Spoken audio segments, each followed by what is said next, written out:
Hello students, कैसे हैं आप सब लोग। उम्मीद करती हूँ सब अच्छे होंगे, स्वस्थ होंगे। मैं Meena Rana ICT virtual class में आपका स्वागत करती हूँ। स्टूडेंट्स, हम पढ़ रहे हैं क्लास 11th की मैथमेटिक्स में आपका पहला चैप्टर कंप्लीट हो गया है। सर्ट थ्योरी से ही हम यहाँ पर इम्पोर्टेंट कॉन्सेप्ट और साथ में डाउट क्वेश्चन लेके आए हैं। तो जैसा कि हमने प्रीवियस लेक्चर में आपको ऑपरेशंस ऑन सेट यानी कि सेट्स के बीच कौन कौन से ऑपरेशन आप कर सकते हैं इसके बारे में आपको बताया। सबसे पहले आपको यूनियन ऑफ सेट बताया। यूनियन ऑफ सेट क्या होता है? The union of any two given sets A and B is the set C which consist of all those elements which are either in A और in B. दो set ए और B का union कब होता है? सपोज ए और B का union C set है। उस सी सेट में वो सभी एलिमेंट होंगे जो ए और बी में। इसको आप सिंबॉलिकली इस प्रकार से लिख सकते हैं कि सी आपका क्या है? ए और बी का यूनियन है। That means x such that या for all x belongs to A और एक्स बिलोंग्स टू बी। तो ये जो एक्स एलिमेंट है ये या तो ए में होगा या तो बी में होगा। दो तरीके से यहाँ से आप इसको डायग्राम के माध्यम से बता सकते हैं। जैसे हमने ए यूनियन बी को आपको इस प्रकार से डायग्राम में, सपोज ए सेट में 1 2 और 4 एलिमेंट है और बी सेट में 1 2 5 और 6 है। यहाँ पर जो कॉमन एलिमेंट होंगे वो इन दो यहाँ पर आपके इस पोर्शन में आपको मिल जाएंगे। साथ में कभी कभी आपके पास इस तरह से दो डिसजॉइंट सेट हो सकते हैं जिसमें कोई भी आपके पास कॉमन एलिमेंट नहीं होता है, उसे आप डिसजॉइंट सेट कहते हैं। तो इसके यूनियन को आप इस प्रकार से दिखा सकते हैं। Some properties of the operations on union. तो यूनियन की यहाँ पर कुछ प्रॉपर्टीज आपको कल की क्लास में मैंने प्रूव भी करवाई है और साथ में लिखाई थी। तो पहली प्रॉपर्टी थी A union B is equal to B union A. ठीक है, A union B union A के इक्वल होता है। तो ये आप सभी जानते हैं, ए सेट में जितने एलिमेंट होंगे उसका यूनियन करना है बी सेट के साथ, या फिर बी सेट में जितने एलिमेंट हैं उसका यूनियन करना है ए के साथ। तो आप जानते हैं सेट में आप एलिमेंट्स को रिपीट नहीं करते हैं, बाकी आपके पास सारे एलिमेंट आ जाएंगे। तो ये दोनों आपस में इक्वल होंगे। साथ में हमने यहाँ पर इसको भी प्रूव कर दिया था कि ए यूनियन बी, इसको ब्रैकेट में आप सॉल्व करेंगे, साथ में आपने यूनियन करना है सी। ये इक्वल होगा है किसके? B union C. तो यहाँ पर आप पहले ए और बी का करेंगे और उसका यूनियन सी के साथ करेंगे। यहाँ आप पहले बी और सी का करेंगे और फिर ए के साथ, ए सेट के साथ इसका यूनियन करेंगे। तो दोनों का आंसर आपको इक्वल मिलेगा, सेम मिलेगा। थर्ड यहाँ प्रॉपर्टी है A union phi is equal to A. Phi का मतलब होता है empty set, net null set, जिसमें कोई भी एलिमेंट ना हो। तो ए का आप यूनियन कर रहे हैं किसी एम्प्टी सेट से, तो आपके पास ए सेट ही वापस मिलेगा, क्योंकि एम्प्टी सेट में कोई भी एलिमेंट नहीं होता है। दैट मीन्स आपके पास पूरा आपका ए सेट आपको मिल जाएगा। थर्ड यहाँ फोर्थ प्रॉपर्टी है ए यूनियन ए। सेट ए का आपने सेट ए के साथ ही यूनियन किया, तो देखिए सेट ए में भी वही एलिमेंट होंगे और दूसरे सेट ए में भी वही एलिमेंट होंगे।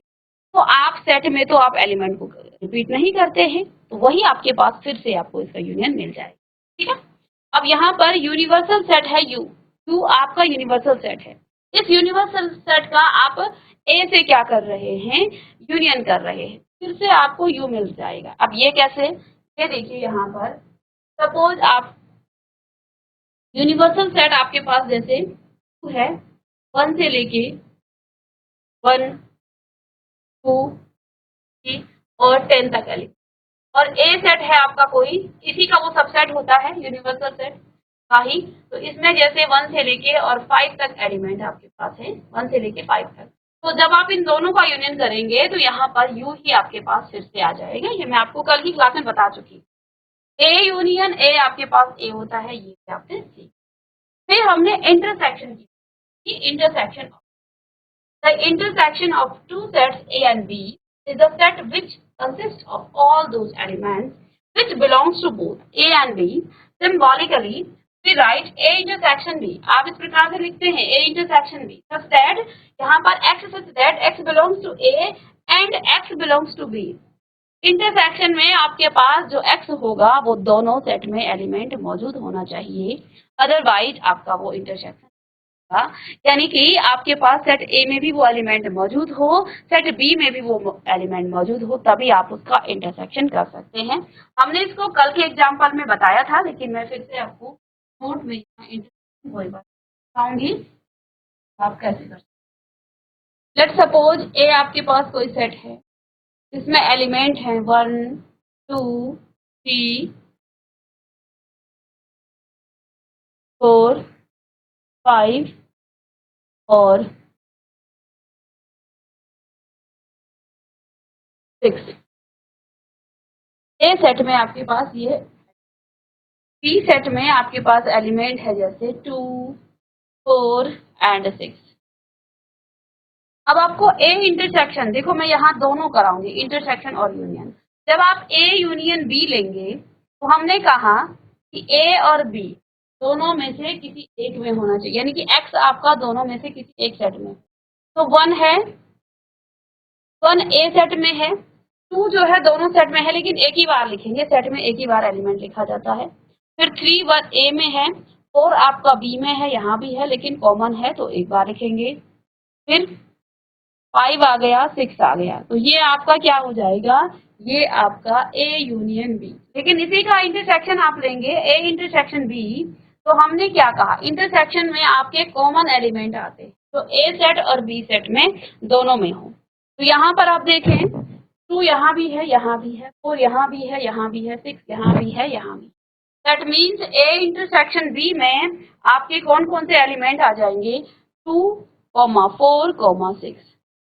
ये 3 एलिमेंट आप 4 ए इंटरसेक्शन में आपके 3 एलिमेंट आएंगे जो कि ए और बी दोनों में एलिमेंट हो।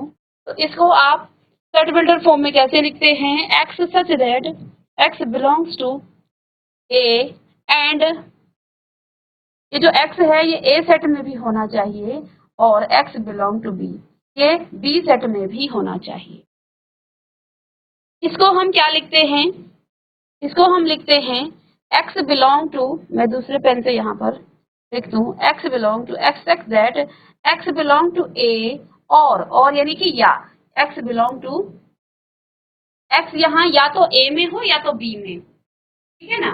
यहाँ पर आपको कंपलसरी है कि जो x है वो a में भी हो और वो आपका b में हो, ये आपका इंटरसेक्शन हाथ से ये आप कर सकते हैं। तो इसे आप नोट डाउन कर लीजिएगा, इंटरसेक्शन और यूनियन। तो ये आपका a यूनियन b हो गया और यहाँ आपका a इंटरसेक्शन b हो गया। तो इसको आप नोट करें। तो इस तरह से ये आपका इंटरसेक्शन है। अब यहाँ पर आप प्रॉपर्टीज आप बताइए, देखो वेन डायग्राम से आप कैसे इंटरसेक्शन को आप बताइए।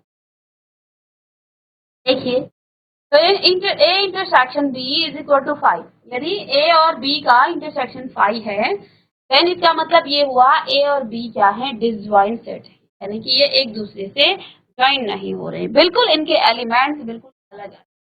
तो यदि ए और बी आपका क्या हो, 5 हो, इनका इंटरसेक्शन 5 हो, that means A and B are disjoint set. Disjoint means कि ए सेट और बी सेट के कोई भी एलिमेंट्स कॉमन नहीं है, तो ये आपके डिसजॉइंट सेट कहलाते हैं। कई बार आपको डिसजॉइंट सेट पर भी प्रश्न पूछे, क्वेश्चन आपको पूछे जाते हैं और इंटरसेक्शन के क्वेश्चन को आप इस तरह से लिखाए, है ना। तो ये ए और बी का इंटरसेक्शन होता है, इसको आप पिक्चर से भी आप इस तरह से इसी प्रकार से आप भी नोट बनाइए, है ना, ताकि आप जब चैप्टर को रिवाइज करें, क्वेश्चंस करने से पहले आप सारे कॉन्सेप्ट को देखिए, देन आप क्वेश्चन को कीजिएगा, देन आप प्रैक्टिस होगी, तो आपको फिर एक जगह पर सब चीज आपके पास प्रोवाइड आपको मिल जाएंगी और चीजें फिर आपको चलिएगा।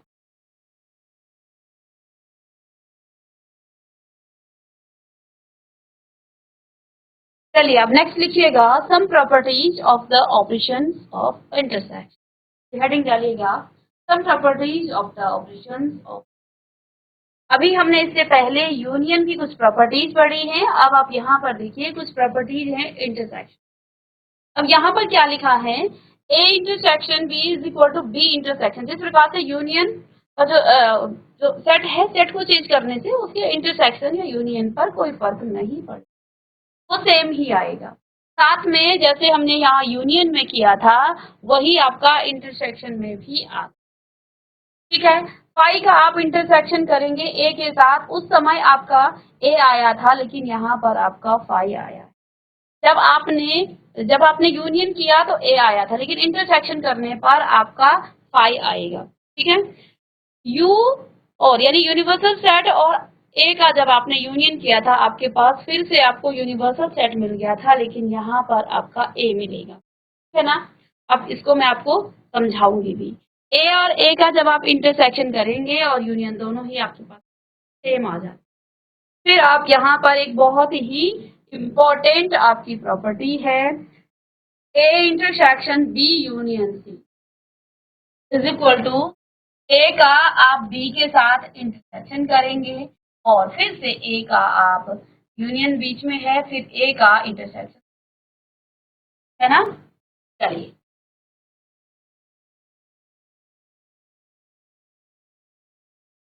और ऐसे ही A union B intersection C is equal to A union B intersection A union सी।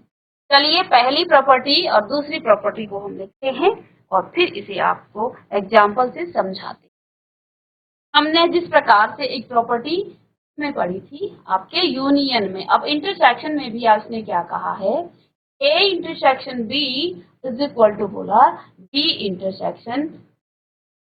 अब ये कैसे हुआ, लेट सपोज ए सेट में ए में एलिमेंट आपके पास क्या क्या है, 1 4।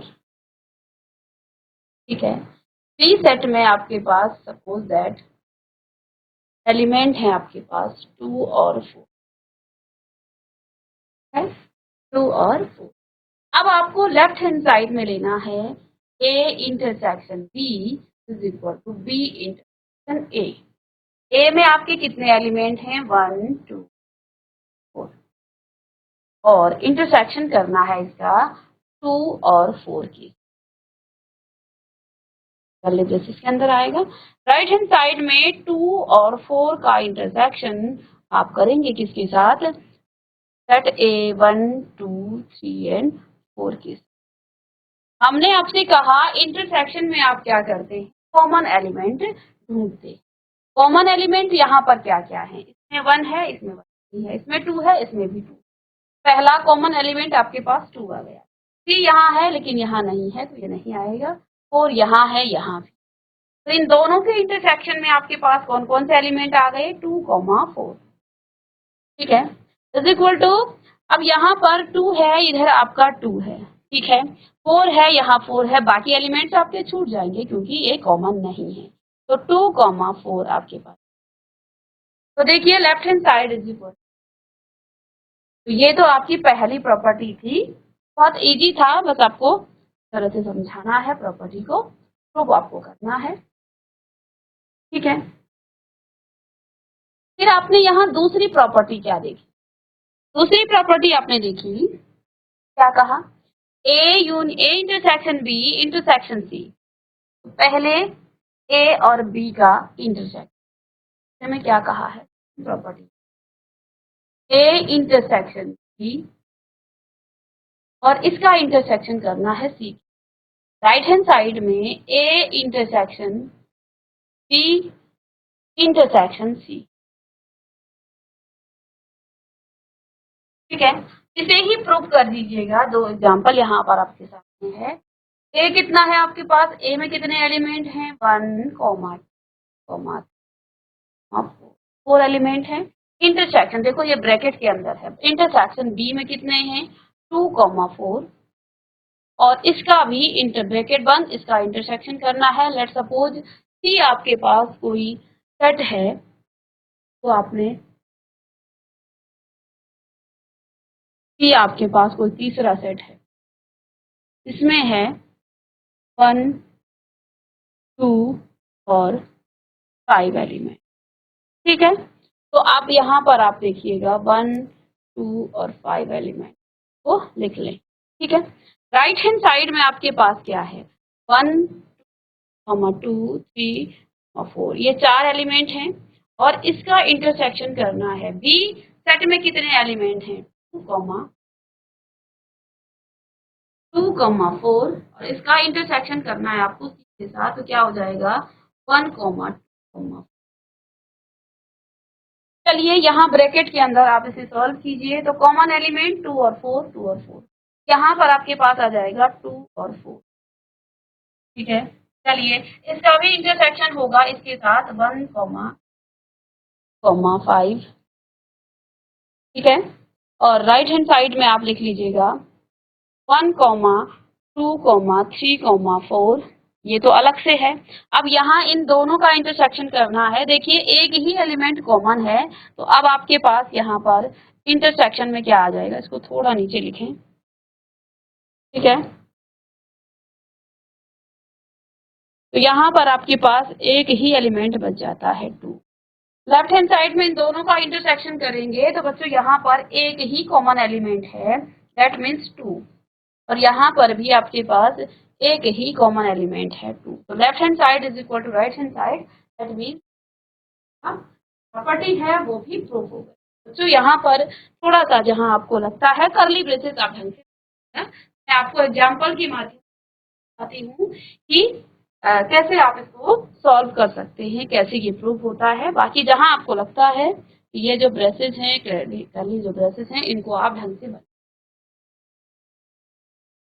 तो ये आपका लेफ्ट हैंड साइड और राइट हैंड साइड आपका इक्वल आ गया है। अब यहाँ थर्ड प्रॉपर्टी क्या थी, phi intersection A is equal to phi. देखो हमने यूनियन में क्या कहा, हमने यूनियन में कहा A union phi is equal to आपके पास ए आया था। ठीक है ना, क्योंकि फाई में एक भी एलिमेंट नहीं है, तो पूरे एलिमेंट आते हैं तो पूरा एक ए सेट आता है। लेकिन अब यहाँ पर क्या, सपोज आपके पास, लेट सपोज ए सेट में ए, बी और सी एलिमेंट, इस सेट हमने खुद ही कंसीडर करना है। अब फाई है, तो फाई का आप इंटरसेक्शन कर रहे हैं किसके साथ, ए के साथ, सेट ए के साथ। तो फाई में तो आपका कोई भी एलिमेंट नहीं है, बिल्कुल खाली है।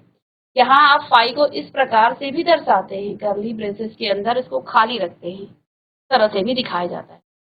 तो इसका इंटरसेक्शन करना है ए कोमा बी कोमा सी। अब क्योंकि यहाँ पर तो एक भी एलिमेंट नहीं है, इंटरसेक्शन में वो एलिमेंट आता है जो कॉमन होता है। यहाँ पर एक भी एलिमेंट नहीं है, दैट मीन्स अब आपके पास फिर से ये खाली रहेगा। ठीक है ना, इसे आप फाई भी कह सकते हैं, दैट मीन्स कि A phi intersection A is equal to phi, phi intersection A is equal to phi. ठीक है ना, ये एम्प्टी सेट खुद से चलिएगा, इसे भी आप नोट। नेक्स्ट प्रॉपर्टी आपकी है कि ए इंटरसेक्शन यूनियन में भी आपका यही आया था। एक सेट आपके पास ए है, सपोज ए सेट में ए बी सी एलिमेंट है। लेट सपोज क्या कहा कि नेक्स्ट जो प्रॉपर्टी है ये है आपकी कि A intersection A is equal to, फिर से ए में कितने एलिमेंट, ए सेट में एलिमेंट ए कॉमा बी का इंटरसेक्शन फिर से A comma B comma C से करेंगे। इंटरसेक्शन करने पर फिर से आपको मिल जाएगा, कॉमन एलिमेंट सभी हैं, ए भी है, बी भी है और सी भी। ये आपका फिर से आ गया है। तो आप यहाँ लिख सकते हैं A intersection A is equal to,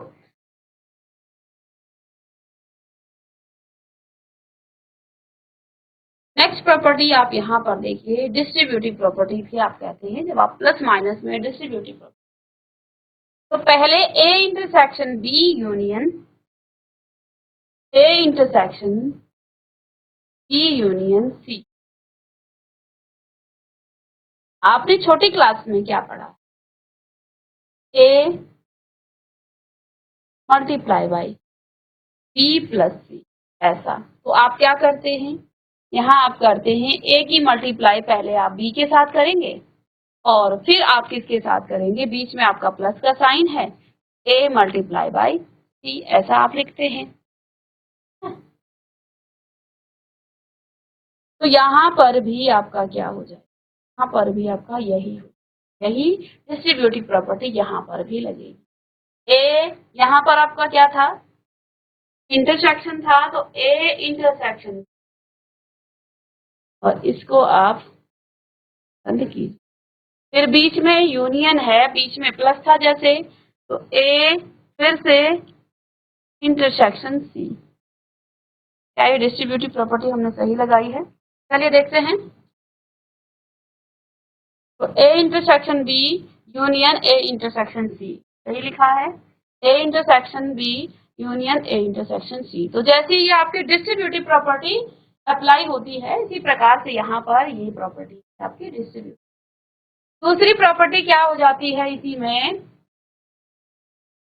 यहाँ यदि आप यूनियन लगा दें और इधर बी इंटरसेक्शन सी कर दें, ये भी इसी प्रकार से डिस्ट्रीब्यूट होगा, A union B, A union B, और बीच में है आपका intersection A union A union सी।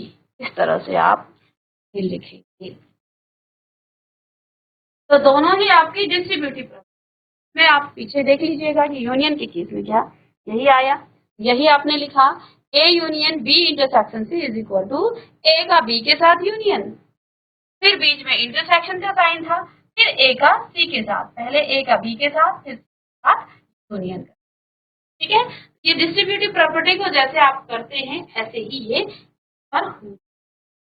ठीक है, तो इसे प्रूव करने की आवश्यकता है, एक हम प्रूव कर लेते हैं, एक आप करेंगे। क्या ये प्रॉपर्टीज हैं जो क्या ये सही हैं? पहली प्रॉपर्टी में आपको पहले सेट्स को पुट करना पड़ेगा। सेट ए सपोज आपके पास 1 2 और 3 सम एलिमेंट, सेट बी में आपके पास 2 और 3 एलिमेंट है, और सेट सी में आपके पास क्या है, 1 और 3 एलिमेंट। ठीक है, अब आपको करना है, देखिए ए इंटरसेक्ट ए कितना है, लेफ्ट हैंड साइड इसको करते हैं, A intersection B union C बराबर A intersection B union A intersection C. Left hand side और राइट हैंड साइड यदि इक्वल है तो आपके पास पर ये जो है प्रूव हो जाएगी। तो ए कितना है आपके पास, सेट ए है आपके पास 1 2 3। ठीक है, इसका इंटरसेक्शन करना है, ब्रैकेट में आपके पास है बी सेट है आपके पास क्या 2 3, और इसका यूनियन आप करेंगे सी से 1 3। ये ब्रैकेट बंद, और राइट हैंड साइड में आप ले लीजिएगा ए कितना है आपके पास, देखिए यहाँ पर आपके पास, तो करली ब्रेसेस से मत लें, ये आपका इस पर। ठीक है, अब ए और बी का इंटरसेक्शन, ए कितना है 1 2 3, और इसका इंटरसेक्शन करना है किसके साथ, बी के साथ, दैट मीन्स 2 3 के साथ, और यहाँ पर यूनियन करेंगे, देखो उसको थोड़ा सा आप क्लोज करके लिखिएगा, ए कितना है 1 2 3, और इंटरसेक्शन सी कितना है 1 3। मैं थोड़ा छोटा कर दूं, जगह हो जाए यहाँ पर। चलिए, अब यहाँ पर आप देखिए, ये तो ए सेट है आपके पास 1 इंटरसेक्शन, इन दोनों का यूनियन करना है, तो क्या आ जाएगा 1 2 और 3 आएगा 1 और 3। ठीक है, ये तो आपका लेफ्ट हैंड साइड आ गया। राइट हैंड साइड में देखिएगा, इन दोनों का इंटरसेक्शन, इन दोनों का इंटरसेक्शन क्या हो जाएगा 2 और 3, 2 और 3। ठीक है, और यहाँ यूनियन है, इन दोनों का इंटरसेक्शन आपके पास क्या आ जाएगा 1 और।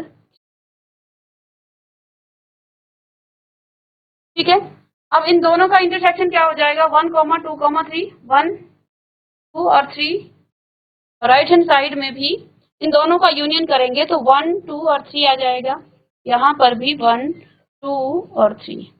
ठीक है, तो अब यहाँ left hand side right hand side के इक्वल आ गया है। ओके, ये आपका प्रूफ हो गया है। तो इसी प्रकार से आपने इसका जो बी पार्ट है, डिस्ट्रीब्यूटिव प्रॉपर्टी, जो कि आपकी इंटरसेक्शन और यूनियन में इम्पोर्टेंट भी है, इसको आपने करना है इसी प्रकार से। तो मिलते हैं नेक्स्ट लेक्चर में इसी के कुछ और कॉन्सेप्ट के साथ।